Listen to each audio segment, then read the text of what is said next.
Bonjour et bienvenue dans cette nouvelle émission de l'économie expliquée par mon père, en présence du dit-père et de son téléphone. Et on aura tous remarqué que la saison est ouverte. En effet, mesdames et messieurs, sous vos regards ébahis, c'est le retour du pull moche. Alors, on ouvre la saison, Charles Gave, avec le retour... Tu parles de mon pull, non? Avec le pull moche, mais celui qui est facile encore. Oui. C'est-à-dire la manche rouge... Je mettrais le vraiment vrai moche. Voilà, vraiment moche, celui que j'aime beaucoup. Celui que t'aimes beaucoup. Et ça me fait penser à cette citation, tu sais, du marin qui disait, parce que là, ça fait bâbord-tribord quand même dans l'histoire. Voilà, mais tu sais, c'est l'histoire du cachalot. Quand un cachalot arrive à bâbord, il a la priorité. Et du reste, quand il arrive à tribord... Il a la priorité aussi. Surtout si t'es en bateau à voile. Si t'es un pétrolier... Oui, c'est un tanker, mais bon, je sais pas s'il s'approche trop. Ça doit faire des ondes de choc très longtemps à l'avant. Alors, aujourd'hui est une émission de petites questions-réponses que vous attendiez tous et que j'ai posée ce mois-ci sur la page YouTube. J'essaie d'alterner avec la page Twitter, X. Alors, question pour le DAF, et sinon possible pour Charles, du coup. Dans la superbe dernière émission, vous posiez le constat que malgré la hausse des actions japonaises, la baisse du yen a rendu cette hausse quasi nulle pour un occidental exposé à ces marchés sans couverture de change. Voilà mes questions. 1. Pour contourner ce problème, est-ce qu'il aurait été judicieux d'acheter par exemple un ETF avec couverture de change? Oui. Pour avoir la performance sans l'exposition au yen. Et 2, est-ce qu'on peut imaginer dans un futur proche que la bourse japonaise libellée en yen soit lucrative pour un Européen via un recul de l'euro vis-à-vis du yen, par pression allemande par exemple, plus une surperformance des entreprises japonaises? Et c'est vrai qu'on avait vu que les entreprises japonaises en soi sont surcapitalisées par rapport en tout cas aux pas surcapitalisées, elles sont données dans la rue parce qu'elles se vendent à peu près pour le montant du cash qu'elles ont dans les bouquins. Donc ça veut dire que tu achètes tout l'appareil de production, de vente, etc. quasiment pour rien, quoi. Ce qui était la grande époque des mergers and acquisitions dans les années 80, des types qui achetaient des sociétés pour le cash et puis après vendaient tout en pièces, quoi. Oui, où ils remettaient de la dette dessus et ils se repayaient et comme ça. Mais c'est un peu comme ça que Bernard Arnault a fait sa fortune au départ. Je crois qu'il a la première société qu'il avait qui était achetée, qui était une affaire des frères Villot, je sais plus quoi. Il y avait une sombre affaire. Je crois que il avait fait le calcul que les immeubles qu'elle avait, etc., ça valait plus que le prix qu'on demandait pour la société. Donc il a acheté la société, il a vendu tout le reste, il a payé, puis il s'est remboursé, puis avec ça, il est parti. C'est comme ça qu'il a commencé. Il y a eu aussi toutes les grandes époques des administrateurs judiciaires sous tapis, où avec toutes les histoires de la vie claire et toutes ces histoires-là de Pierre Botton et consorts, où il se passait quand même des reprises à 1 euro à la barre du tribunal de commerce, qui était quand même pas très blanc-bleu. Le tribunal de commerce a quand même beaucoup servi au transfert des fortunes en France, quoi. C'était des entrepreneurs vers des gens de qualité. Voilà. Et je crois d'ailleurs qu'il y avait aussi une histoire avec le père d'Atali. C'était le commerce du bois, non? Il y avait non, ça c'était le père. Ah non, c'est pas Atali, c'était... il y a Arnaud et puis il y a l'autre, comment il s'appelle? Pinot.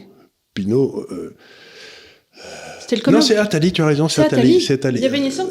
Non, c'est BHL. C'est BHL. C'est BHL, dont le père vendait du bois en Afrique, au Gabon. Bah oui, c'est BHL qui a beaucoup servi, dont la fortune vient de l'esclavage quasiment des Gabonais à la vente du bois en Afrique. Et c'est marrant parce qu'ils embêtent toujours dans les médias ce pauvre Bolloré avec ça, mais on n'embête jamais Monsieur Attali avec ça. Parce que M. Attali a quand même d'excellents contacts dans la presse et dans l'édition, donc tu vas pas faire du mal à quelqu'un qui pourrait te faire du mal. Tandis que Bolloré, qu'est-ce que tu veux qu'il te fasse? Un livre sur Dieu. Un livre sur Dieu. Ah, ça, c'est son frère, qui était très bien, d'ailleurs. Le livre sur Dieu était très bien. Le frère aussi, je le connais. Je connais pas le bon, je connais l'autre frère. On l'a croisé 2-3 fois, mais bon. Oui. Alors, beaucoup d'internautes, beaucoup de nos followers, des gens qui nous suivent. Là, c'est une question qui revient de façon récurrente sur tous nos supports et beaucoup sur notre site internet, que j'aimerais aussi mettre en exergue. Et ils aimeraient beaucoup, les gens, que tu leur parles du Royaume-Uni et du Brexit. Et est-ce qu'aujourd'hui, tu penses que le Royaume-Uni a un avantage économique par rapport à nos autres pays d'Europe ? Et comment, c'est Jérémy qui te pose la question là en l'espèce, comment tu vois la chose aujourd'hui au Royaume-Uni? Qui est quand même aussi dans un terrain inflationniste. Parce qu'ils ont... Alors, il y a beaucoup de choses à dire sur le Royaume-Uni. D'abord, ils ont voté à la surprise générale, un peu comme nous, comme on avait voté sous Sarko. Et puis on y a eu droit quand même. Enfin, on avait voté sous Chirac et puis Sarko nous l'a imposé sous un nom différent. Donc les Anglais ont voté pour sortir, ce qui a traumatisé toute la classe dirigeante anglaise, parce qu'ils étaient tous vendus corps et âme. L'idée européenne et tout, des gars comme Heseltine, etc., étaient vendus. Et alors, ce que j'ai vu avec stupéfaction, et ça, je dois dire que je ne m'attendais pas en Angleterre, parce que j'y croyais, c'est pas dans la nature du pays, c'est que le peuple ayant pris une décision, le vote, en général, les Anglais respectent le vote, il y a toute cette classe qui fait des manœuvres d'arrière-garde sans arrêt pour empêcher l'Angleterre de vraiment sortir. Tu vois ce que je veux dire? C'est que quand tu as été dans une alliance comme l'Europe pendant 25 ou 30 ans, 40 ans, comme l'a été la Grande-Bretagne, il y a des liens extraordinaires qui se tissent entre la Cour européenne des droits de l'homme, le Cour de justice européenne et puis les tribunaux européens et tout. Et donc défaire tout ça, ça prend un temps fou. Ça prend un temps fou si les gens qui le défont sont de bonne foi des deux côtés, mais s'ils sont pour tout bloquer, tout arrêter, etc. Donc j'ai découvert récemment que l'Angleterre était toujours dans la Cour européenne des droits de l'homme, ce qui m'a absolument stupéfait. Oui, c'était une émission avec Léonard, et beaucoup de gens ont mis ça dans les commentaires, c'était il y a... Je crois que c'était en mai dernier, quelque chose comme ça, oui. Tu te dis, mais enfin, qu'est-ce qui se passe? Ça fait 6 ou 7 ans, ils sont toujours pas sortis. Oui, bien sûr. Et donc, tu te rends compte qu'il y a toute une partie du personnel administratif, politique, diplomatique en Angleterre qui freine des quatre fers et qui refuse. Et alors ça, c'est le premier élément. Le deuxième élément, c'est que j'avais toujours montré, je le montrerai peut-être un jour encore à nouveau, mais quand tu regardais l'Angleterre, depuis 1950 à peu près, quand les travaillistes étaient au pouvoir, le poids de l'État dans l'économie montait. Fallait que les socialistes, pouf, ça montait. Puis les conservateurs arrivaient, il y avait une récession, et puis le poids de l'État baissait. Puis quand l'économie allait bien, ces corneaux d'anglais revotaient socialistes. Je crois que tu l'avais fait dans un de tes livres, ce graphique-là. Le graphique qui montait, qui descendait comme ça. Et puis là, bon, après Blair et compagnie, ils ont élu des gars. Ils ont eu en fin de parcours Johnson, qui avait voté pour le Brexit, etc. Et Johnson, d'un seul coup, s'est mis à dépenser de l'argent comme un socialiste. Alors, beaucoup disent, et c'est un peu la malédiction des chefs d'État, c'est un peu ce qu'on a eu aussi avec Sarkozy, c'est qu'une nouvelle PP est arrivée et qui avait des idées beaucoup plus à gauche. Confère Carla Mais on n'avait Bruni. pas voté pour la PP. On est d'accord, mais confère la PP de Johnson, oui. parce qu'il a divorcé, il s'est remis avec cette conseillère avec qui il était depuis un moment, avec qui il a eu un petit, ainsi de suite. Et sa politique a quand même, à partir de là, dramatiquement changé. Est arrivé aussi le Brexit, le Covid, à ce moment-là, avec... Au début, il a pris les bonnes décisions. Au début, il a pris les bonnes décisions. Comme les Suédois. Puis d'un seul coup, il a fait un... Il l'a attrapé. Il l'a attrapé et il a fait un changement. Il s'est mis à dépenser de l'argent comme Macron, quoi. Et 180 degrés. 180 degrés. Donc, il y a eu ce truc. Donc, aujourd'hui, l'Angleterre, c'était facile, si vous voulez, de voter en Angleterre. Si vous trouviez qu'il y avait trop d'États après 8 ou 10 ans de socialistes, vous votiez conservateur et ils faisaient le boulot, ils faisaient baisser le poids de l'État. Donc, aussi curieux que ça paraisse, l'Angleterre avait un poids de l'État dans l'économie qui n'était pas monté structurellement depuis 30 ou 40 ans. Tu vois. Ça montait, ça baissait, mais ça restait autour d'une horizontale. Mais alors, maintenant, les conservateurs ont fait monter le poids de l'État de l'économie comme des fous, et tu te dis, si les socialistes arrivent maintenant, on va se retrouver dans la stratosphère, en France, quoi. C'est-à-dire... Parce qu'en plus, on a vu déjà la semaine dernière et des semaines avant, ou il y a 2 semaines, que structurellement, quand le poids de l'État dans l'économie augmente, les marges brutes d'autofinancement des sociétés baissent. C'est-à-dire, il y a un rapport vraiment de balancier, c'est-à-dire l'enfant qui est sur la balançoire et qui fait comme ça. C'est pas difficile, c'est que... mettons qu'il y ait 2 gros employeurs, le secteur privé et le secteur public. Si le secteur public commence à embaucher plein de gens, c'est le secteur privé qui le paye. Donc la marge baisse là, et tu te retrouves automatiquement avec une croissance moins forte. Donc tu regardes par exemple, et ce qu'il y a d'amusant, c'est que tu as encore un truc comme la Suisse, qui est à 30% depuis la nuit des temps, dépenses étatiques par rapport au PIB, et tu te rends compte que, du coup, comme ils croissent beaucoup plus fort parce qu'il n'y a pas de dépenses étatiques que les autres pays, eh bien, leurs dépenses sociales en absolu sont plus élevées que les dépenses sociales françaises. Parce qu'ils s'enrichissent plus vite, et donc ils peuvent être plus de côté. Tu vois ce que je veux dire? C'est-à-dire que nous, on préfère prendre tout de suite au gars, Et tout le monde est plus pauvre après. C'est ce que les Suisses disent, non, on va leur prendre un tout petit peu. Oui. Et comme ça, il pourra continuer à bosser. Et l'Angleterre, c'est ça qui m'inquiète. Alors, ce qui me rassure sur l'Angleterre, je le dis rapidement, c'est que, comme je le dis toujours, ce que j'ai dit dans un déjeuner à Londres, etc., ils étaient tous morts de rire, c'était il y a quelques semaines. Je dis, ce qui me rassurera toujours avec l'Angleterre, c'est que vous êtes très très paresseux. Non, mais c'est pas une blague, c'est-à-dire qu'ils trouvent toujours des façons de faire bosser les autres. Le génie de l'Angleterre, c'est de faire venir des Français, des n'importe quoi, des Italiens à Londres, et hop, ils se mettent à bosser dans la City. Et qui c'est qui possède la City? C'est les Anglais, mais ceux qui bossent là-dedans, c'est des gars qui vont venir de l'étranger, des mercenaires, quoi. Hein. Et que tu te rends compte que là où l'Angleterre devient de plus en plus dominante dans le monde, aussi curieux que ça paraisse, c'est les études supérieures. Oui. Oui, ils ont une offre aujourd'hui d'études supérieures. Incroyable de qualité. Écoute, pour ne rien cacher à nos auditeurs, comme chacun sait, j'ai 2 filles, et force est de constater qu'on s'est tourné vers l'Angleterre pour les études. Alors autrefois, il y avait les États-Unis, mais les États-Unis aujourd'hui sont tombés dans la manwalk. Et on n'a pas vraiment envie que nos enfants soient éduqués à passer 80% de l'année. Et puis ça coûte des prix insensés aux États-Unis. Et puis ça coûte $100,000 par an pour un enfant. Non, mais c'est ça. Qui peut payer ça? Qui, les 3/4 du temps, boit de la bière. Donc, qui a envie de payer ça pour des études? L'Angleterre reste, certes... on boit de la bière aussi. On boit de la bière. On boit de l'excellent vin aussi. Mais ça reste quand même... globalement, et puis ils ont beaucoup de bourses, ils ont beaucoup le petit ami de ma fille. Et ils ont une diversité extraordinaire. Je crois que dans les 10 premières universités au monde, il doit y avoir 4 ou 5 anglaises, alors que nous, on en a peut-être une, je sais même pas. Donc, il y a aussi une diversité, parce que j'étais à la remise de diplôme de mon aîné, qui a donc fait son diplôme de chimie biomoléculaire, et donc on assiste à la remise des diplômes de tout le département de sciences. Il y a aussi une diversité ethnique immense. Alors évidemment, énormément de représentation de l'Asie, aussi bien chez Inkind, voilà. Et ça, c'est encourageant aussi, parce que ça veut dire que tu fais tes études dans un... avec concurrentiel.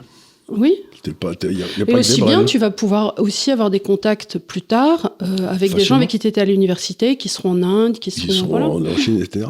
Donc il y a ça, et il y a un autre exemple qui m'a beaucoup frappé, que je mentionne ici. C'est que l'Angleterre, ils n'ont plus tellement d'industrie. Hein. C'est mes amis dont j'ai parlé ici, Romain, toi aussi on en a parlé, Romain Métivé, qui est allé essayer de développer ce brevet français sur la façon de transformer du carton en produit multi-usage, quoi. Et donc, il avait besoin de faire des espèces de simulations de ce que serait un processus industriel qui ferait... Donc, comment on bâtirait une usine de papier qui utiliserait ce truc, etc. Eh ben, il y a 2 firmes dans le monde qui te disent, voilà, que tu leur montres un procédé, ils disent, voilà ce que vous aurez besoin de faire. Dans l'une, il y a 2000 personnes qui travaillent, qui sont tous des ingénieurs, des PhD, tout ce que tu peux aimer le mieux. Et puis dans l'autre, il y en a 800, je crois. Elles sont toutes les 2 à Cambridge. Donc les Anglais, ils font pas d'industrie, mais ils expliquent aux autres comment ils devraient le faire. Et ça, je trouve ça malin. Tu vois ce que je veux dire? C'est pas du tout la même... Donc c'est ça que je trouve au poil. En fait, c'est des mamans. En fait, c'est des mamans ou des épouses. Oui, c'est ça.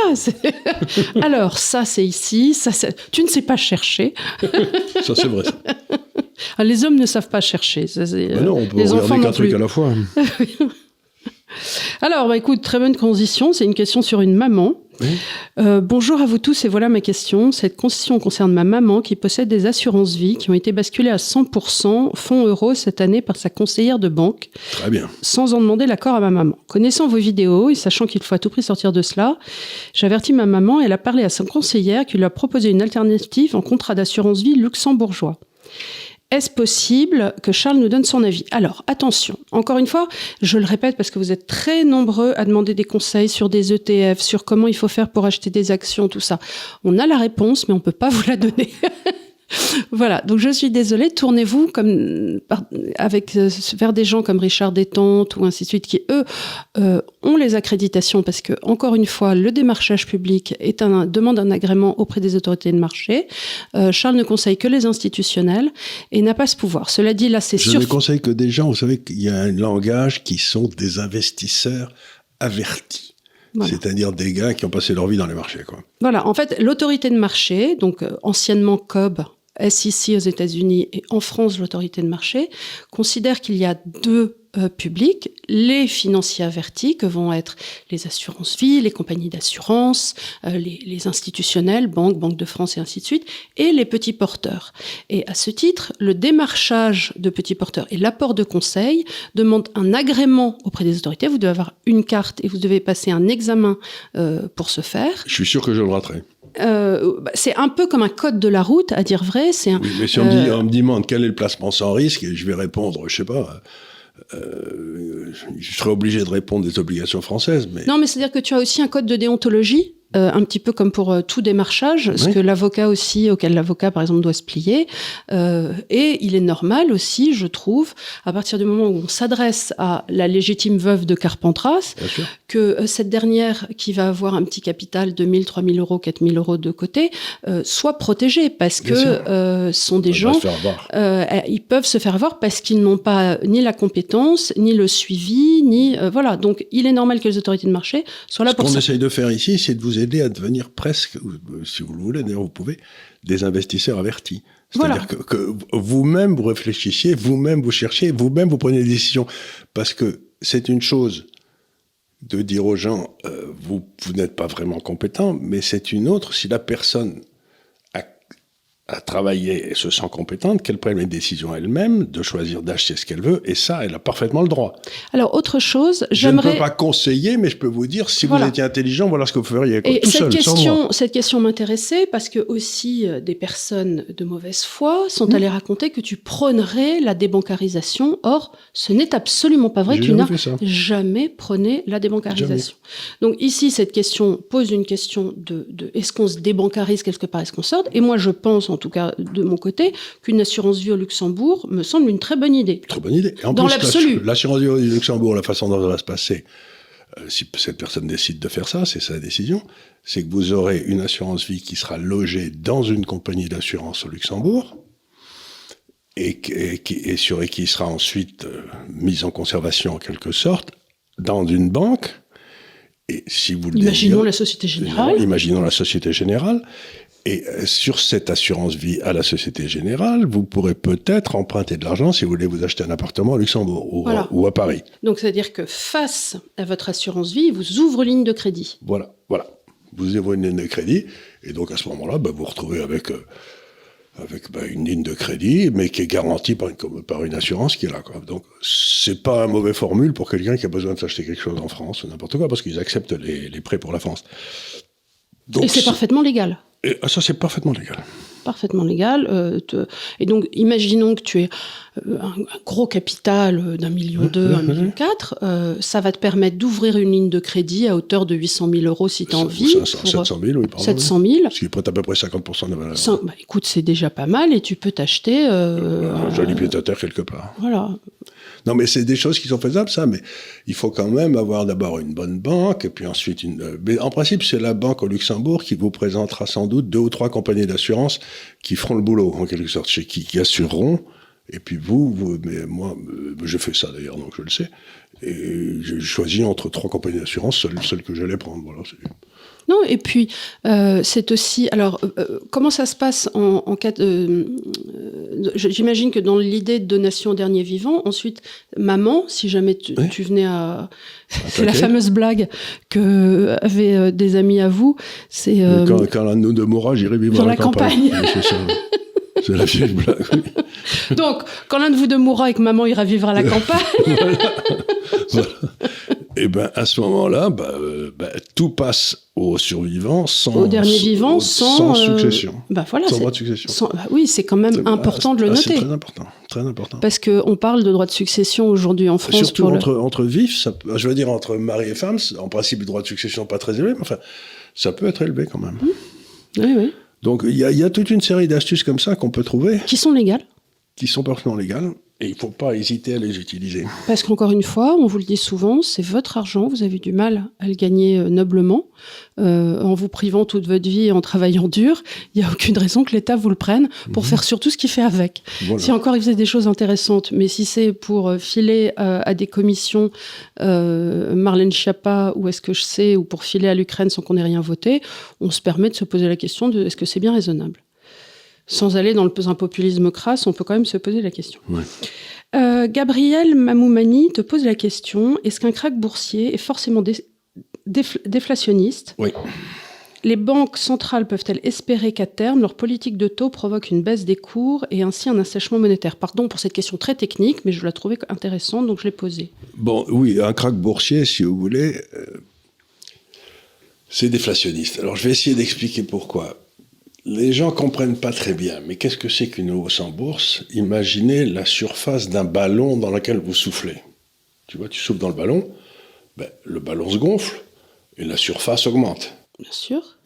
Bon, donc, le souffle là, c'est l'argent qu'a mis les banques centrales qui fait monter la valeur, puis ça monte, ça monte, ça monte.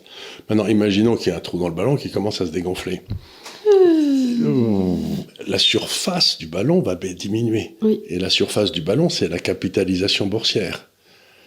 Donc ça veut dire qu'il va y avoir un argent considérable qui va être détruit. Voilà, donc dans une crise déflationniste, il y a une destruction monétaire. Il y a une destruction monétaire, de la valeur passe de 100, mon air liquide passe de 160 à 100. Le type, il pensait qu'il avait 160, il n'en a plus que 100. Et si par hasard, il a emprunté pour acheter à 140... Là, il est vraiment que l'autre courte. Et alors, j'ai une autre question. Si, par exemple, une grosse banque, je dis n'importe quoi, demain, alors encore une fois, on parlait de Société Générale, pour une raison X, Société Générale s'effondre. Oui. Est-ce qu'une destruction d'une banque entraîne à son tour une crise déflationniste ? Oui. Par sa destruction monétaire. Il y a deux cas. Si la banque saute, comme ça s'est passé en Suède en 92. Ou Lehman Brothers. Et que, c'est encore la Suède. La Suède. Et que le gouvernement arrive et dit « Je garantis tous les dépôts », il n'y a pas d'inflation. Ouais. Mais si tu arrives à ta banque et on te dit « La banque a sauté et les 10 000 euros que vous aviez, ils sont plus là, ils ont disparu, ils sont plus là, ils sont plus à vous, il n'y a plus rien ». Là, c'est déflationniste parce que tu as une vraie... Et c'est pour ça que la crise de 29 a été terrible. C'est qu'il y avait des dizaines de milliers de banques aux États-Unis, il y en a plein qui ont fermé. Il y a eu un écrassement monétaire très soudain. Et donc, il y a eu une disparition de l'épargne qui a été lessivée parce que le type, il avait tranquillement ça. L'argent de sa retraite. Non, mais il avait ses 3 sous à la banque. Puis la banque disparaît, et puis comme ça n'a pas été garanti par l'État, eux, ils se retrouvaient d'un seul coup sans ressources. Mais je crois qu'en France et partout, il y a un fonds garanti. Oui, mais c'est 100 000 euros par personne. Oui. C'est déjà pas mal. Mais si tu as plus que ça, donc en principe aujourd'hui, c'est pour ça que je n'ai pas compris ce qui s'est passé à Lehman, parce que si on avait retenu quelque chose des années 30, c'était qu'en aucun cas, s'il y a une faillite de banque, les actionnaires font faillite, perdent tout, les obligataires qui avaient acheté des obligations perdent tout, mais les dépositaires ne perdent rien. En principe, le gouvernement arrive et dit « je garantis tout » pour éviter cet écrasement. Oui, mais ces corneaux, ils ont laissé... Tu m'avais raconté une histoire fort intéressante que c'était sûrement dû en intuitu personnel. Ils détestaient Lehman Brothers, entre Goldman Sachs et Lehman Brothers. Voilà. Les deux patrons se détestaient. Et le patron de la Banque centrale, à ce moment-là, était un ancien... Non, c'était le ministre des Finances américain qui était un ancien de Goldman. Un ancien de Goldman, et qui s'est payé Lehman, au détriment de toute sa population américaine. Absolument. Et ce qui est amusant, c'est quand on a nettoyé les comptes après 5 ou 6 ans de Lehman, etc., on s'est rendu compte qu'en fait, ils n'étaient pas en faillite. Il y a eu une crise de liquidité. Il y a une crise de liquidité, mais que la somme de leurs actifs, s'ils avaient suffisant pour payer le débit. Donc ils auraient pu les mettre en garantie s'il y avait eu suffisamment si le gouvernement avait accepté. Était arrivé pendant, on va dire, 6 mois, et eux, pendant ce temps-là, auraient fait des hypothèques. Exactement. Et c'est ce qu'on a refusé de faire, et donc ça a entraîné, attends, je te dis pas de bêtises, mais je crois que c'était quelque chose comme, il y a eu une perte de 30 milliards de dollars qui a déclenché un krach boursier de 800 milliards, tu vois. Donc ça a été, tu vois, t'as un petit trou dans le ballon, là, puis tu prends une gamelle monstrueuse. Et après, sur la réalité, il y avait eu malgré tout tous ces montages financiers qui avaient été faits. Ça a été abominable, ça. C'est ça qui a fait. Les subprimes, réellement, c'était de la saloperie. J'ai d'ailleurs écrit un bouquin là-dessus qui s'appelait Libéral mais non coupable, pour expliquer qu'encore une fois, le libéralisme n'avait rien à voir là-dedans. Mais... On devrait le dédicacer à Michel Onfray, celui-là. Hitler était libéral.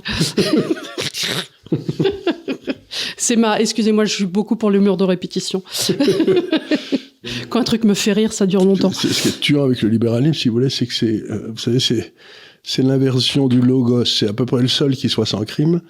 Et c'est celui qu'on a crise de tous les crimes. Mais alors, le fascisme, le nazisme, tout ça, c'était pas grave par rapport au crime du libéralisme. Mais qu'est-ce qu'il a fait, le pauvre vieux ? Il a quadruplé l'espérance de vie. il a permis l'éducation de tout le monde. Enfin bref. Donc en fait, ce qui est drôle, c'est que souvent les gens l'utilisent comme en syllogisme, comme une espèce de mot valise qui voudrait dire la même chose que capitalisme ou n'importe quelle mouvance économique. C'est-à-dire que à partir du moment où tu as gagné de l'argent. Non, mais Hitler, à un instant T, a dit tiens, on va lancer un programme économique. Ah, c'est un libéral. Mais tout programme économique n'est pas libéral, la dernière fois que j'ai regardé. Plus, c'est ce que disait, comme disait un de mes amis qui connaissait bien l'histoire du Troisième Reich, il disait, vous savez, il n'y avait plus de chômage chez Hitler et tout, mais dans les casernes, il y a rarement du chômage, quoi. Donc il avait mis tout le monde en caserne. Et donc, ça n'avait rien de libéral. Et si tu vas par là, le gouvernement Mauroy aussi faisait en plus, il avait réussi à créer un système complètement étatisé, mais qui ne marchait pas du tout. Oui, mais ça, c'est la beauté du socialisme, monsieur. C'est la beauté du socialisme. C'est-à-dire que non seulement ils font dans l'économie, mais en plus, ils le font de façon keynésienne outrancière, avec un protectionnisme forcené et des idées à la con qui est de en général, calculer le coût du coton ouaté par le mètre, la valeur travail, oui. Ramené à la valeur de la choucroute, et on se retrouve avec des indicateurs économiques qui veulent rien dire et qui servent à personne. Exactement. Et c'est ce qu'il y a de tuant. Et des emplois tucs dans des oranges. Oui, mais tu veux faire avec ça me déprime à un point. Vous savez, dans le bouquin d'Aldous Huxley, il y a la novlangue qui est imposée à la population. Donc, liberté veut dire qu'on est en camp de concentration. Éducation veut dire qu'on va sans doute recevoir une balle dans la nuque parce qu'on n'a pas bien parlé. Rééducation, etc. Donc, tous les mots signifient l'inverse. Et aujourd'hui, quand j'entends parler les gens du libéralisme, j'ai l'impression qu'ils parlent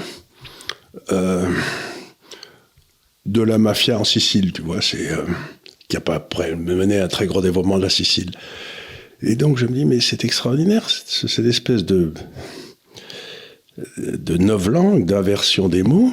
C'est vraiment ce qu'on a fait à ce pauvre libéralisme qui n'en demandait pas tant, quoi. Non, mais parce que si on regarde dans le temps, la dernière fois en France où on a eu du libéralisme qui était véritablement en place, c'était sous Napoléon III, où on avait... Tout petit peu avec De Gaulle de 58 à 61, avec Pinet et Rueff. Voilà, ensuite... Malgré tout, on a eu un épisode Bérégovoy qui a libéralisé la finance et qui a mieux fait pour ce pays que tous nos ministres réunis. Oui, depuis longtemps, oui. Depuis longtemps. Et c'est absolument tout. Donc, parler de libéralisme en France, c'est juste tellement abstrait. C'est avoir un immense sens de l'humour, quand même. Je raconte l'histoire de Milton Friedman une fois de plus, ou pas? Allez, vas-y. Et buvez un coup. Mais l'histoire de Milton Friedman, j'ai posé la question un jour à Milton Friedman, comment se fait-il que la plupart des grands intellectuels du libéralisme aient été français, qu'on n'ait jamais eu de libéralisme en France? Il m'a dit, Charles, pour décrire le paradis, il faut vivre en enfer. Et voilà. Voilà. Pour décrire le paradis, il faut vivre en enfer. Donc... Ah tiens, bah d'ailleurs, ça va me faire aller... Bah ça y est, je ne sais plus où je l'ai mise, mais je vais te la poser. Beaucoup de personnes ont posé la question, je crois que j'ai oublié d'imprimer ma page 1, de ce que tu penses du nouveau ministre libertarien. Le président, ouais. Président en Argentine. En Argentine. Mort de rire. D'abord parce que je le trouve rigolo. Ensuite parce qu'il se prend pas au sérieux. Oui, ça nous change, ça c'est agréable. C'est agréable, ça me fait toujours Parce rigoler. que tous ces types qui arrivent à la télé en nous faisant des discours du maire de Champignat, depuis que l'homme s'est inscrit dans l'histoire et que lui-même, face à la force de son adversité, il a su retourner les manches de l'albatros, qui lui-même étant... te dire, non, mon Dieu... Donc les discours du maire de Champignac, ça commence à fatiguer. Et les discours froids du technocrate de base qui vous explique que le PIB c'est ceci ou c'est cela, ça me pompe l'air parce que la seule chose qui est intéressante, et ce que comprennent intuitivement les libéraux, encore une fois, c'est pas le PIB, c'est pas le chômage, c'est pas la croissance, c'est pas tout ça. C'est comment la valeur est-elle créée dans une société, et comment cette valeur change avec le temps. Parce que la seule question importante dans l'économie, c'est la question de la valeur. Pourquoi ce truc a cette valeur? Tu vois, c'est curieux. Après, il y a la valeur intrinsèque de la chose et son explication. Et l'autre, c'est combien tu es prêt à payer pour l'avoir. Voilà. Et ça peut me coûter 3 € à faire. Ouais. Et après, les gens vont être prêts à l'acheter 15. À ce moment-là, on va faire un petit business et on va en vendre plein. Il y en a beaucoup, je vous le dis tranquillement. Non, mais c'est la différence. Donc, vous avez une valeur intuitive. J'ai une valeur pour ça, Emmanuel a une valeur pour ça. Si on se met d'accord, on l'échange. Il y a un prix qui se crée. Et ce prix, à ce moment-là, et à ce moment-là seulement, est égal à la valeur. Puis ensuite, ça va changer. Oui. Parce qu'il y a un entrepreneur qui se met à dire, mais il y a des gens qui ont acheté ça. Parce qu'il est subjectif. Le prix que tu vas attacher, le prix est subjectif. Le prix est subjectif. Alors que le prix est objectif, mais la valeur est subjective. Donc c'est que quand il y a deux prix qui se rendent, mais pour que on ait le maximum de satisfaction dans le système, il faut que les deux fassent cette transaction volontairement. À ce moment-là, ils ont l'impression tous les deux de gagner. Mais par contre, si on te donne un grand coup de pied dans le derrière pour forcer de vendre ça à 1,50 €, celui qui l'achète, il a gagné, mais celui qui le vend, il a perdu. Et ça, c'est quelque chose que beaucoup de gens ont du mal à comprendre parce qu'ils disent, oui, il faut que l'État bloque les prix sur les choses. Alors, c'est toujours la fameuse histoire de la farine pas... La farine qui est pas chère et le pain qui est cher, ou le contraire. Non, mais c'est important parce que dans le fond, la seule chose qui est intéressante dans l'économie, c'est ce mécanisme absolument incroyable de formation des prix par la jonction à un moment très très court de deux valeurs. Et pourquoi ça bouge? Et ce que font les entrepreneurs qui ont du talent, c'est qu'ils analysent ces prix comme ça, ils se disent, ben, si le prix a tendance à monter, mettons, il monte comme ça tranquillement, moi je peux faire ça pour moins cher, et donc je vais me faire une marge en le vendant. Tu vois ce que je veux dire? Et c'est ça tout. Donc là, le rôle de l'entrepreneur, c'est d'analyser les prix qui sont faits de façon libre. Mais si tu commences à intervenir dans les prix qui sont plus faits de façon libre, l'entrepreneur, il peut plus rien. Alors, ce que demandent beaucoup les internautes par rapport au nouveau président argentin, c'est comment on réconcilie, justement, dans une vision du libéralisme, le fait qu'ils se disent donc libertarien / libéral, je vois plus libertarien que libéral classique, et qu'ils veuillent se dédollariser complètement. C'est-à-dire qu'il veut dollariser parce qu'il a vu depuis qu'il est enfant, et même avant qu'il soit né, la Banque centrale argentine... Faire n'importe quoi. Va manipuler les prix, manipuler les taux d'intérêt, manipuler le taux de change. Donc il dit, au moins, c'est pas moi, on va pas laisser les Argentins manipuler ça, on va laisser les Américains, ça sera leur problème. Donc tu vois ce que je veux dire? Est-ce que tu penses qu'il pourrait, avec cette perspective-là, faire entrer Bitcoin aussi? Il pourrait faire rentrer n'importe quoi. Oui, parce qu'il pourrait être un bon candidat, justement, pour en termes de monnaie alternative. Il y en a un qui l'a fait, je crois, je sais plus, attends, c'est où? Oui, Salvador? Oui, mais c'est pas... Salvador l'a fait, bien sûr, mais c'est vrai qu'en termes de visibilité, l'Argentine est un pays beaucoup plus... enfin, puis il y a une visibilité certaine. C'est que l'Argentine exporte beaucoup de matières premières, en particulier agricoles, donc ils ont besoin d'un prix de marché agricole, et aujourd'hui, les prix de marché agricole, qu'on le veuille ou non, sont encore en dollars. Donc, tant que les deux marchés premières sont agricoles, c'est plus facile pour l'Argentine d'avoir des dollars, parce que comme ça lui règle son problème. Et comment tu le vois, ce pays Argentine, s'intégrer avec les BRICS? Ils ont déjà des accords, mais ce que vont faire les BRICS, je commence à voir des choses très très intéressantes là-dessus d'ailleurs. Par exemple, il y a une nouvelle absolument gigantesque qui a été annoncée hier ou avant-hier, dont personne n'a parlé. Ça m'étonne pas, parce que... J'ai eu un grand moment de solitude encore. Oui. C'est que la Banque centrale d'Arabie Saoudite et la Banque centrale de Chine ont passé des accords de swap respectifs pour 7 milliards de dollars. Alors, qu'est-ce que ça veut dire? Vous n'avez rien compris. Je vais essayer de vous expliquer. Je ne suis pas certain d'avoir compris. Je vais essayer de vous expliquer. Qu'est-ce qu'ils faisaient autrefois? L'Arabie Saoudite vendait du pétrole à la Chine en dollars. Et donc, l'Arabie Saoudite se retrouvait avec plein de dollars. Voilà. Et donc l'autre se couvrait... Et puis donc, mais ces dollars, c'était pas la Chine qui les imprimait, donc elle devait gagner de l'argent sur les États-Unis pour avoir des dollars pour payer le pétrole. Bref, c'était un... Donc ça influait sur sa balance commerciale. Et puis tout le monde avait des dollars dont ils n'avaient pas besoin. Oui. Tu vois, pour une transaction qui n'avait rien à voir avec les États-Unis en plus. Et qui, entre parenthèses, on l'a vu par le passé, donne un droit de regard à tout moment sur ce que faisait l'Arabie Saoudite avec les dollars. Puisqu'il y a l'extraterritorialité du droit américain qui s'applique sur le dollar, donc ça leur donne un droit de regard entre donc, des... Donc, c'est-à-dire qu'il y avait 3 personnes qui étaient au courant, l'Arabie Saoudite, la Chine et la CIA, quoi. C'était... Voilà. T'as pas forcément envie d'avoir la CIA en tierce partie.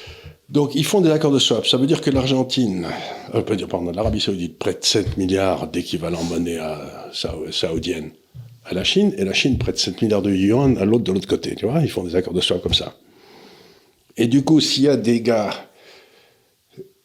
qui vendent en Arabie Saoudite des biens avec la monnaie chinoise, la Chine peut compenser immédiatement parce qu'il a 7 milliards déjà en monnaie chinoise en réserve.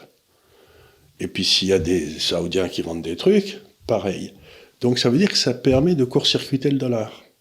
C'est-à-dire que maintenant, les deux banques centrales vont mener des comptes où elles arbitreront les achats et les ventes des deux autres pays. Elles ont suffisamment de cash pour, si on a une qui est en surplus, l'autre qui est en excédent, en déficit, elles vont se dépatouiller pour faire leur compte. Et à la fin du mois ou à la fin de l'année, la première banque centrale dira à l'autre, tu me dois tant, et puis l'autre dira, tiens, les voilà, ils les paieront en or, en dollars ou en pétrole, j'en sais rien. Donc, on est en train de voir monter à l'intérieur des banques centrales des accords de swap qui vont permettre à tous ces pays de ne plus travailler en dollars les uns avec les autres. Oui, ce qui était quand même la grande idée de la Chine depuis la nuit des temps. Depuis la nuit des temps. De sortir de la mainmise américaine. Mais ce qui est extraordinaire, c'est qu'ils le font avec l'Arabie Saoudite, qui était un État client de... Oui, oui. Ça veut dire que l'Arabie Saoudite est en train de sortir doucement de l'orbite américaine. Est-ce que tu penses justement que le conflit israélo-palestinien et la place que a pu jouer les États-Unis a peut-être fait aussi que l'Arabie Saoudite cherche une ouverture vers la Chine, en tout cas cherche à être moins sous la mainmise des États-Unis? Il y a ça, mais aussi il y a moi j'ai toujours pensé que cette attaque du Hamas contre Israël et la réponse, c'était certainement, enfin je dis peut-être une bêtise. De toute façon, c'est toujours des spéculations sur ce sujet. C'est une spéculation. Je pense qu'il y avait ce qu'on appelle les accords d'Abraham, qui étaient d'essayer de réconcilier tout le Moyen-Orient quand ils arrêtent de se mettre sur la gueule, qu'on a beaucoup parlé. Et là, ça commençait à aller très bien, puisque l'Iran et l'Arabie Saoudite commençaient à parler. Et puis, il y a sous l'instigation beaucoup de la Chine. Qui avait fait les trucs au départ. Et donc, à ce moment-là, créer un nouveau drame entre Israël et les Palestiniens, c'est une façon d'empêcher les accords d'Abraham. Donc, ce qui est un vrai tort, parce qu'on voyait beaucoup d'espoir dans ce développement. Je suis persuadé qu'il doit y avoir une partie importante des gens en Iran qui sont tout à fait pour les accords d'Abraham, mais je ne suis pas certain que les moulins le soient tellement. Donc c'est peut-être un coup des moulins pour torpiller quelque chose que faisait la société civile iranienne pour essayer de sortir du... Encore une fois, des pays comme le Liban auraient eu grandement... Mais c'est pas sûr qu'ils soient morts, parce que moi je suis quand même surpris de l'extraordinaire placidité des pays arabes en ce qui concerne ce qui se passe à Gaza, quoi. On peut pas dire que... Bon, il y a 2 millions d'Arabes qui défilent dans les rues, mais c'est à Londres. Hein. Oui. C'est pas à Jeddah, hein. Faut pas rigoler, quoi. Donc ceux qui défilent à Londres, si ça leur fait plaisir, ils peuvent aller prendre la pluie. Mais... De toute façon, je vais te dire un truc, ma fille habitait au début à Paddington, juste à côté de ce quartier-là. Ça manifeste tout le temps, hein. À chaque fois qu'on y allait, il y avait des femmes en burqa intégral qui défilaient, je sais pas pourquoi, avec des drapeaux verts et tout. Donc c'est business as usual. Hein, là, il y a une bonne raison, mais sinon, on défilait quand même. C'était voilà. C'est comme ça qu'on passe le samedi. Ça commence au square, tu sais, où ils parlent tous là, Marble Arch. Hyde Park Corner. Et ça redescend jusqu'à Paddington. Oui, je vois très bien. Donc voilà, bon, il y a des bars à chicha du reste tout du long, et puis voilà. C'est la beauté de l'Angleterre, c'est qu'on a le droit de gueuler. Voilà. Mais cela dit, tu vois, puisque j'avais une fois un hôtel qui était pas loin, tu te balades, tu te sens absolument pas agressé. Hein, c'est juste, t'as des gens qui protestent, ils sont de mauvaise humeur, ils en ont gros, et puis voilà, et puis après ils rentrent chez eux, quoi. J'ai envie de te dire. C'est très bien. Bon. Qu'est-ce que... oui, alors attends, je reviens puisqu'on est on est là-haut. Qu'est-ce que tu penses de la Turquie, justement, et qu'est-ce que tu penses de l'investissement immobilier en Turquie? J'en pense... Alors, la Turquie... Parce que Richard, sur Grand Angle, en fait la promotion, de sorte que d'aucuns se posent la question. Oui, alors... Vous regardez, pour ceux qui ont acheté mon livre, je crois qu'à la page 197 ou je sais pas quoi, j'ai mis une carte. C'est à peu près le seul truc que j'ai fait. C'est la carte. C'est la carte, tu sais, de cet axe qui part de la Corée et qui descend, pas de la Corée, de la Crimée, qui descend de la Crimée vers donc la Turquie, puis ensuite tu passes dans le Moyen-Orient, et puis tu arrives finalement jusqu'à la Malaisie ou l'Indonésie là-bas. C'est l'arc de l'océan Indien, dans lequel il y a à peu près 3,2 milliards de gens qui vivent. C'est la zone la plus peuplée du monde. Et c'est là où on vient de trouver les grosses réserves de gaz et de pétrole, etc. Partout, il y en a partout. Donc tu sais que dans cette partie du monde, il va y avoir un développement absolument inimaginable. Que les 30 ans qui viennent, ça va être l'océan Indien, c'est à peu près déjà écrit partout. Et vous savez que la lire turque s'est pété la gueule, ça a été horrible, bref. Et le marché qui en une seule monnaie a fait mieux que les États-Unis depuis 2 ans, que le marché américain, c'est le marché turc. Bien que la monnaie se soit pété la gueule. C'est-à-dire qu'il y a des gros malins qui se disent, bon, vous avez ce pays qui est quand même, qui fait 84 millions d'habitants, avec une armée très forte, au milieu du Moyen-Orient. des universités de qualité, des possibilités. Ils ont fait des aéroports pas possibles. Donc, il va y avoir un boom des investissements d'infrastructures dans cette région du monde. Et je sais pas exactement comment s'appelle le Bouygues turc. À mon avis, il va faire des affaires, tu vois ce que je veux dire. C'est le Colas ou le... Le Colas, enfin le machin qui bouille, qui fait des trous. Du béton, fait du béton, etc. Et c'est une population... il y a d'excellentes universités en Turquie, il y a d'excellentes écoles d'ingénieurs, il y a des très belles affaires en Turquie. Ils n'ont jamais su gérer leur monnaie, mais ça, c'est pas nouveau. C'est pas les seuls. C'est pas les seuls. Et donc, oui, acheter des actifs réels en Turquie, c'est pas complètement idiot. Et je marre parce que je dis aux gens, vous savez, il faut acheter de l'immobilier, j'en suis sûr. Ils me disent, ah oui, c'est où? Je leur dis, il faut l'acheter à Trébizonde. Oui, c'est ton grand truc de Trébizonde. Tu sais que j'ai un internaute qui nous suit, qui était à Trébizonde et qui m'a envoyé des photos, justement. Et c'est beau, hein? Alors, ça mériterait... un peu de nettoyage. Un peu de nettoyage, parce de ce que j'ai vu, c'était un peu un développement Napoléon III. Il y avait Napoléon III, mais avant, c'était grec ou italien. Oui, c'est ça, donc il doit rester des ruines. Enfin, cela dit, tu vois, quand on va dans des coins comme Naples ou ainsi de suite, on est déçus aussi en termes de développement. Trébizonde, tu vois, c'était le départ de toutes les grandes caravanes. Oui. Vers la... Donc... Je crois que vous en aviez parlé aussi avec Xavier Refer, qu'il fallait acheter à Trébizonde. Oui, je te dis, parce que c'est une de mes grosses astuces, parce que personne ne sait où est Trébizonde. Il connaît très bien en plus, parce que lui, il prend ça au premier degré. Tu lui dis, il faut acheter à Trébizonde. Ah oui, j'y étais avec un ami, comme il est toujours partout. Il a toujours traîné dans des caves improbables. Voilà, comme il crapahute. Bon, non, mais c'est-à-dire que... Vous savez, c'est toujours la même histoire, c'est que tout le Moyen-Orient, tout cet immense arc, était relié, mettons, à la Chine et au Japon par la mer et peut-être un peu par la terre. Et bon, la Chine, le Japon, la Corée, tout ça, ça s'est déjà terriblement développé. L'Europe s'est bien développée aussi, etc. La Russie est en train de se développer avec la Turquie. Mais si cette population du milieu du monde, si j'ose dire, commence à parler à nouveau à la Chine, à nouveau à la Russie, etc., ça va faire un boom inouï. Alors, à ce titre-là, un autre internaute te posait la question spécifiquement pourquoi tu étais aussi bullish quelque part sur l'île Maurice. Alors, l'île Maurice, c'est un truc assez rigolo. Encore une fois, il faut regarder la carte. Alors, tu te dis, bon, l'Inde, 1,4 milliard d'habitants. Bon, c'est déjà pas mal.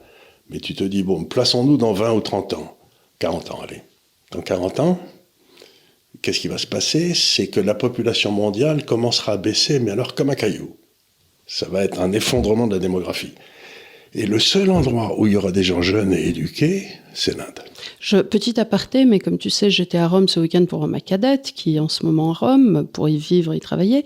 Et j'ai été, la dernière fois que j'étais allée à Rome, c'était il y a 10 ans, j'étais effondrée de ne croiser pratiquement aucun enfant dans les rues. J'avais le souvenir de Rome avec des Romains, et sans aller dans l'image d'Épinal, une vie avec des enfants et tout ça. Il n'y a plus d'enfants. Il n'y a plus d'enfants. Alors par contre, il y a beaucoup de chiens. Il n'y a plus d'enfants et il y a des touristes, mais partout, tu ne peux plus marcher. Ils ne sont pas tous blonds yeux bleus. Non, arrête. Il y a des touristes de tout et n'importe quoi.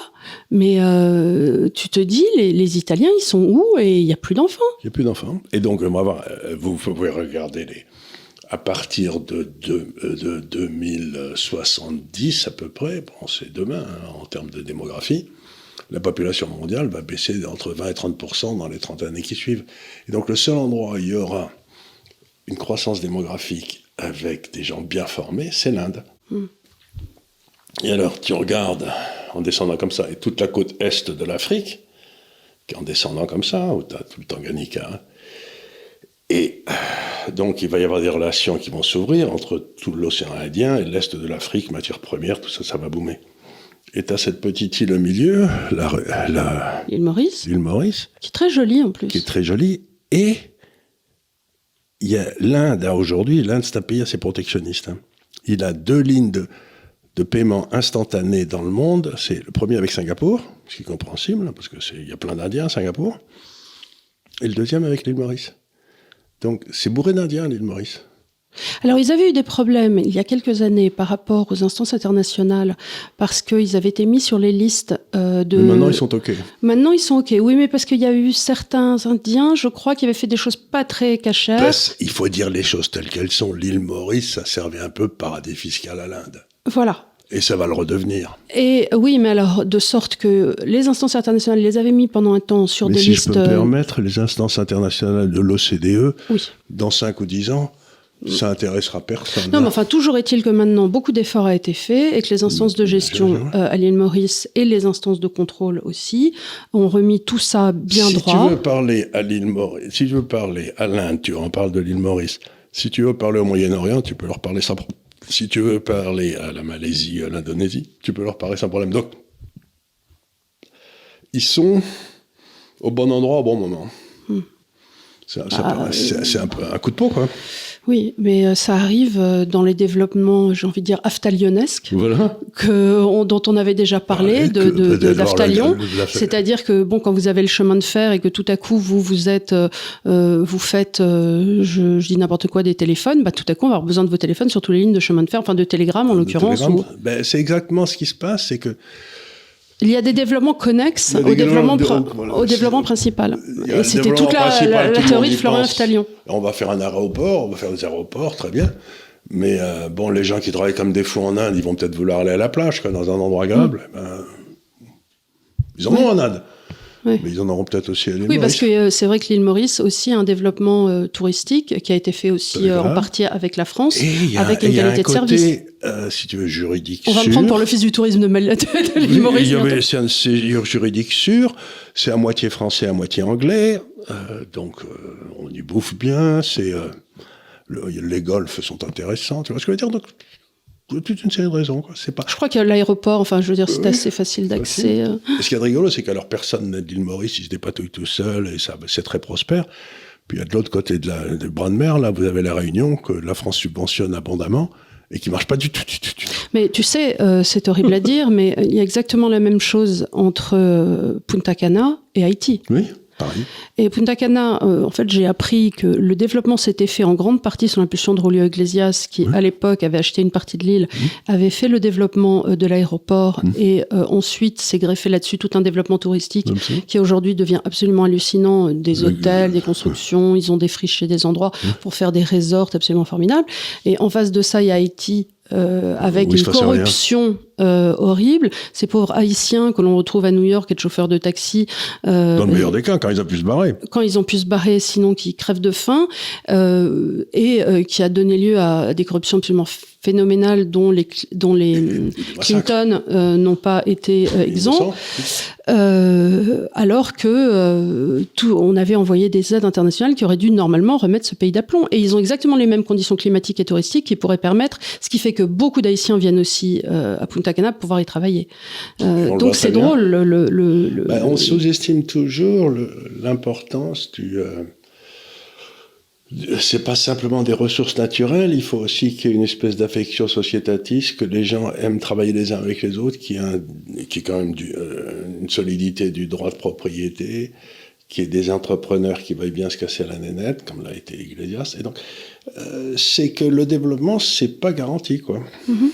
Regarde, tu regardes un petit peu, mais la Sicile, c'était le coin le plus riche de la Méditerranée. Enfin, la Sicile, c'était le paradis de la Méditerranée pendant l'Antiquité.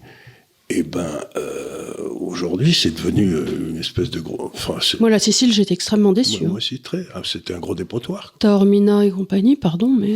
C'était pas bien du tout. Donc, simplement parce qu'il y a une espèce de civilisation qui est arrivée de la méfiance, encore une fois, avec la mafia, etc. Donc, tu peux plus faire confiance à personne, et il se passe plus rien. Tout s'arrête. Et les choses sont pas vraiment bien entretenues. Ben non, puisque il y a plein de gens qui étaient là dans les cafés assis toute la journée, et il y avait plein de papiers dégueulasses qui traînaient partout, quoi. Vous dites, mais c'est pas... Oui, si, à la rigueur, même si c'est pas toi qui l'as fait, tu peux nettoyer autour de ton café pour que ça envoie une image... Ou alors, normalement, c'est pour ça que tu perds des charges, mais ça, il va falloir expliquer ça à Anne Hidalgo aussi, mais... C'est pas toujours... Là, j'ai vu un truc, tu sais que ça fait quand même 4 ans que tu prends les interviews d'Anne Hidalgo, te dis oui, nous serons prêts pour les Jeux Olympiques, 2021, oui, nous serons prêts, 2022, nous serons prêts pour les Jeux Olympiques, et là, nous ne serons jamais prêts pour les Jeux Olympiques, sans rire. On s'y attendait pas du tout. Mais si on n'y arrive pas, on sera le seul pays qui sera pas arrivé à faire des Jeux Olympiques. Alors là, ils ont fait une chose formidable aussi, ils ont augmenté de 100% les tickets de métro pendant les Jeux Olympiques. C'est-à-dire la carte Navigo va être 2 fois plus chère pendant le temps des Jeux Olympiques. Ce qui me semble... Moi, j'aurais fait une gratuité des transports, personnellement, mais bon, chacun voit midi à sa porte. Tu vois, pour inciter les gens à ne pas prendre leur véhicule particulier. Bah, évidemment. Pour pas qu'il y ait d'embouteillage. Parce que si tu dois les bosser, tu dois les bosser. Ils vont quadrupler les amendes aussi, j'imagine.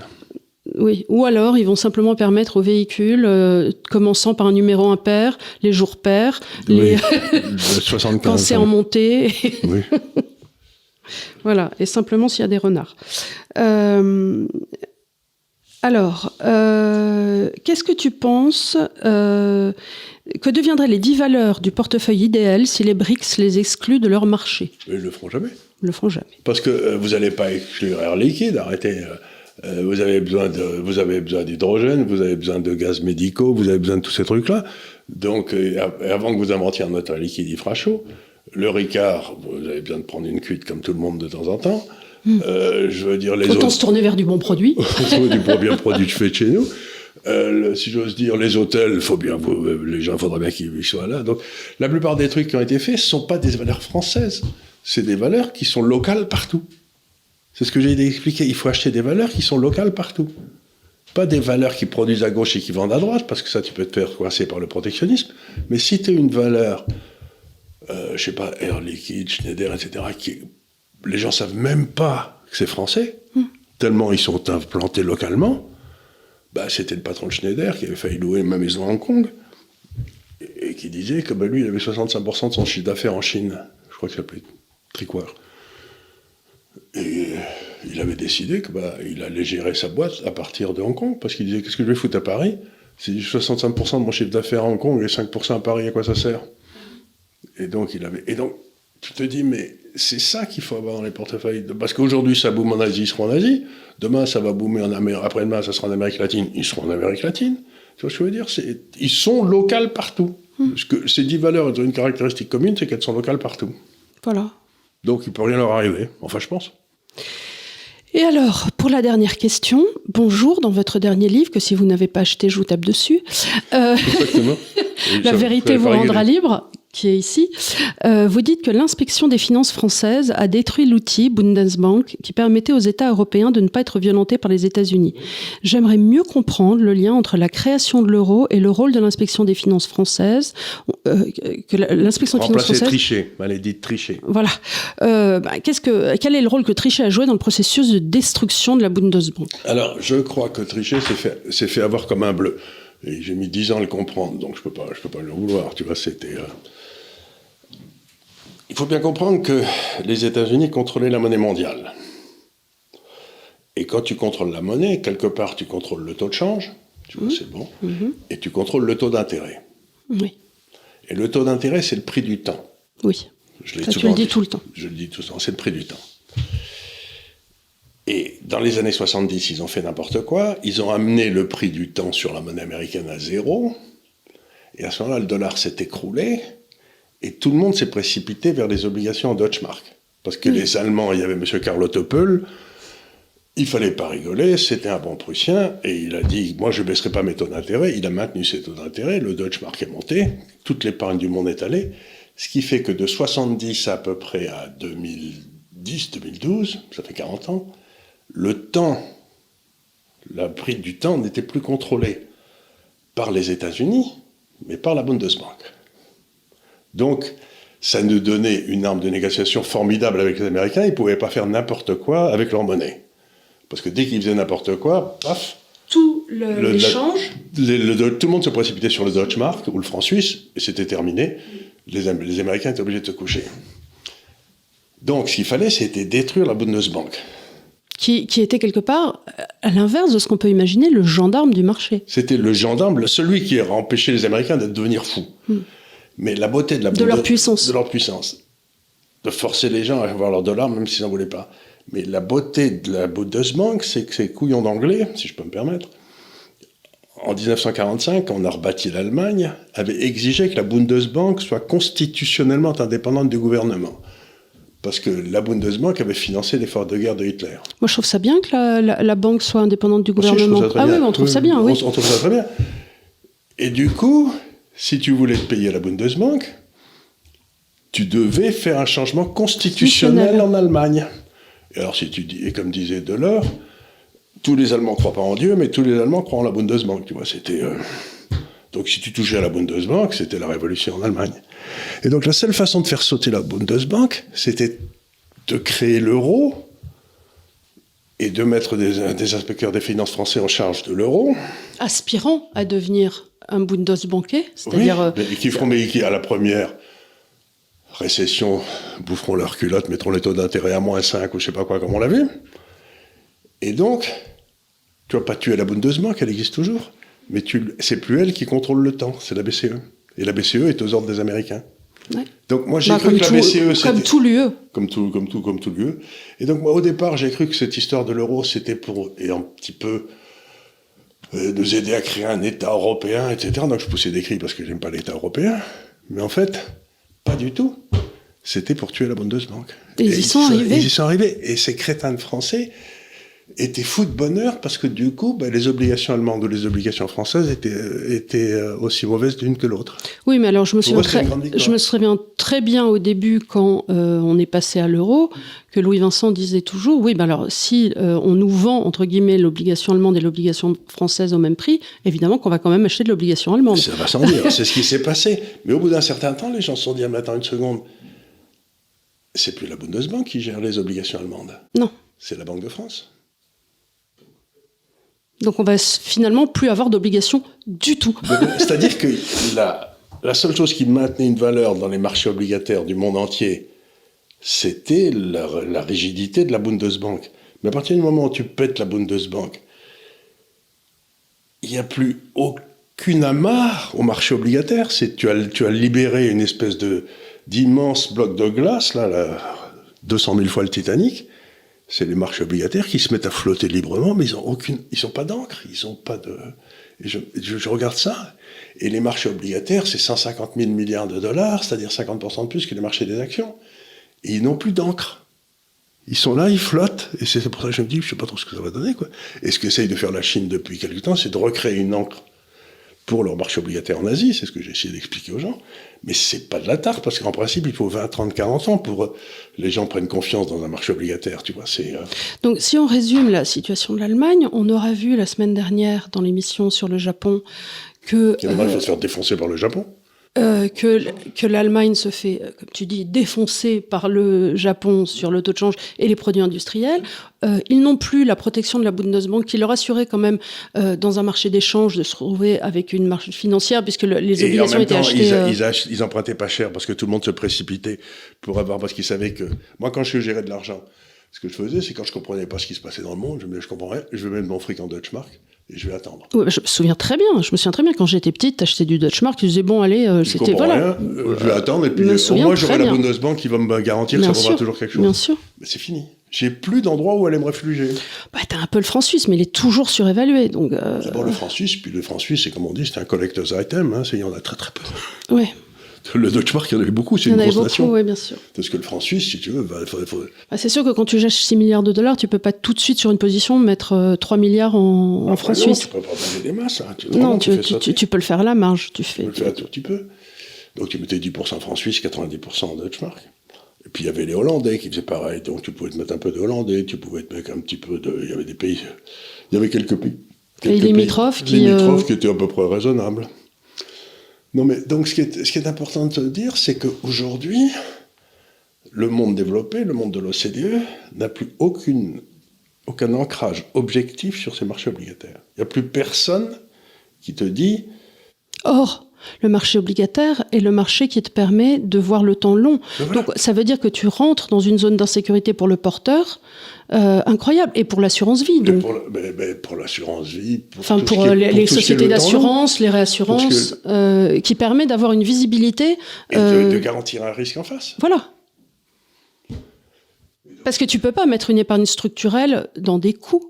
Dans j'achète de l'Areva, je vends de l'Areva, je vends... Non, c'est pas ça c'est pas ça du tout, c'est pas le ça. Wealth management. Le wealth management, c'est-à-dire que tu dois avoir une espèce d'équilibre entre ton passif et ton actif.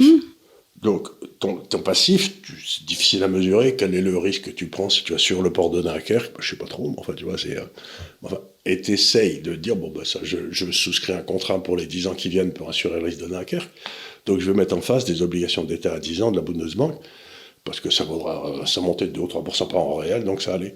Mais aujourd'hui, qu'est-ce que tu mets en face? Mais oui, ils ont tous ce problème. Donc, la BCE leur dit, en plus, parce que quand ils veulent acheter des valeurs mobilières, on leur dit, vous devez capitaliser 2 fois. C'est ce que tu avais chez Score. Ils ne peuvent pas mettre des actions, d'abord parce que ça bouge beaucoup, et ensuite parce que les taux de réserve obligatoires sont à. Mais par 30, exemple, 40, 50. Ça bouge beaucoup, tu achètes du L'Oréal, c'est pas si. Oui, mais ça peut monter ou baisser de 50%. Et si L'Oréal baisse de 50% et que tu as une crise dans le port de Dunkerque en même temps, pouf, la compagnie d'assurance saute. C'est vrai. Donc c'est ça le problème. Il faut que tu aies un truc sûr et peu volatile. Oui. Et où il est, celui-là? Autrefois, tu peux mettre un peu d'or, mais c'est ce que je recommande. Mais... Donc j'avais dit les obligations chinoises, ça a très bien marché, mais... Oui, mais enfin, il y a eu une attaque sur les obligations chinoises pour forcer tout le monde à vendre qui a été insensée, quoi. Ça a été un coup d'encore de la trésorerie américaine, ça. Ils ont forcé tous nos clients à vendre leurs obligations. Ils nous ont resté. C'était extraordinaire. On est passé de 3 milliards de gestion à 800 millions en 15 jours. Quoi.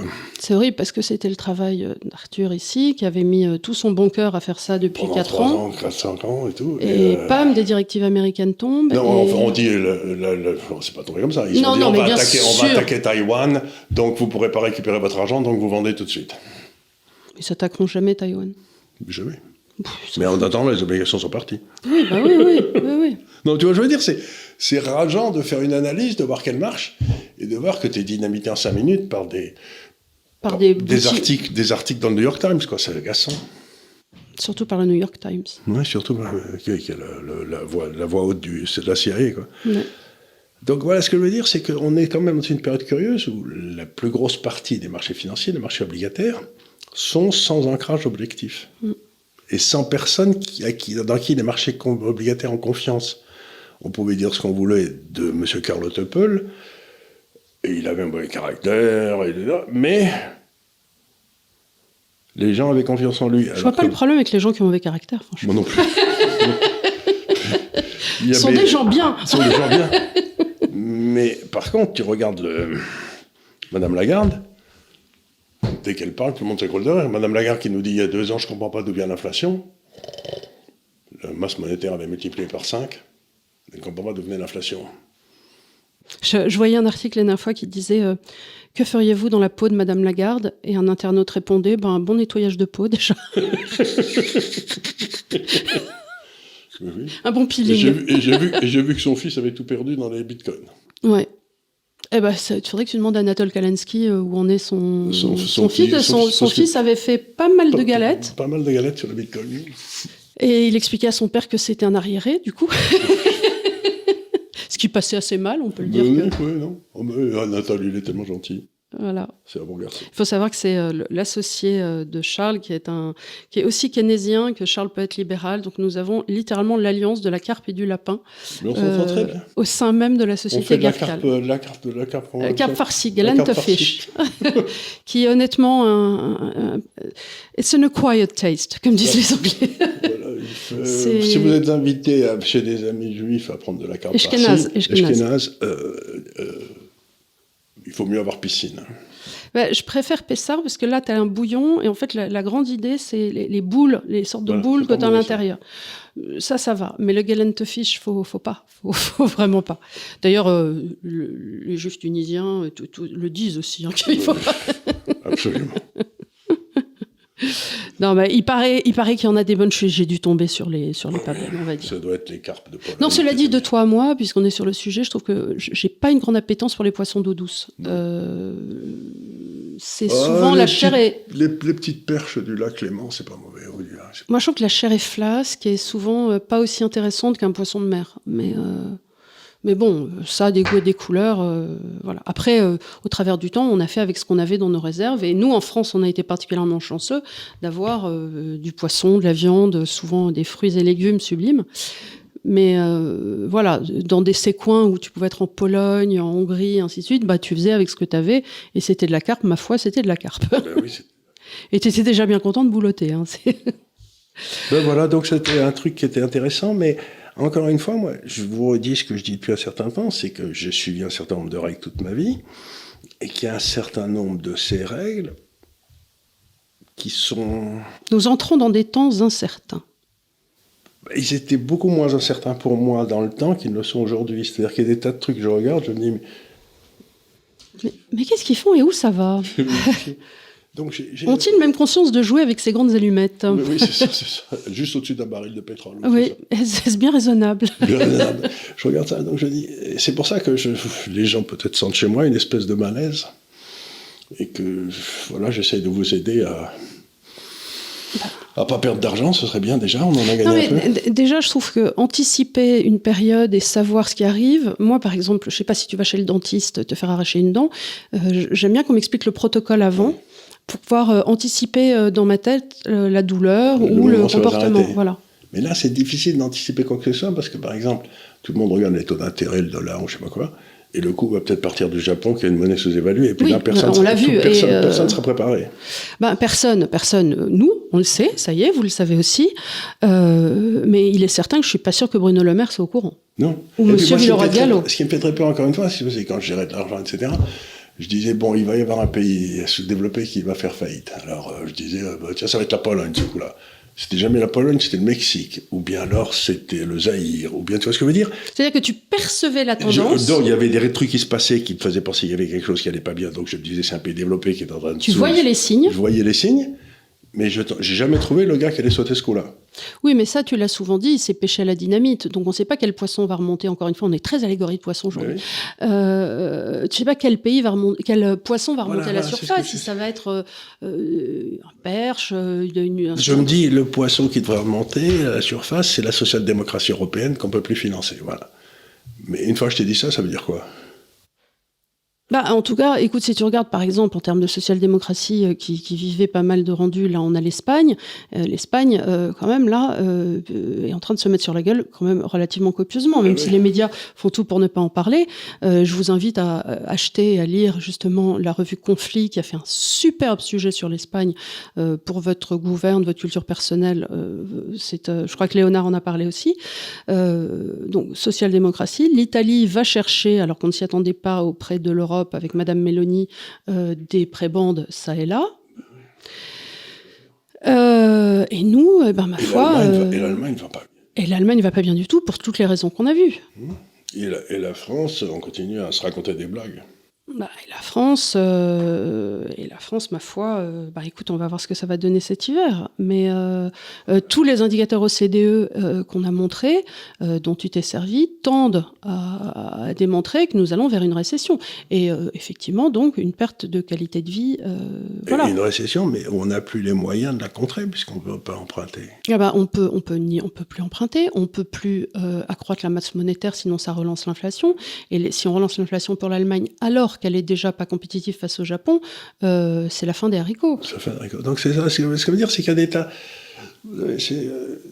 quelque part, vous prenez un coup de schnapps chaque fois qu'il fait un peu froid et tout, vous sortant dans la nuit, et puis il se m'a fait un froid de canard et vous n'avez plus de schnapps. Qu'est-ce que tu fais?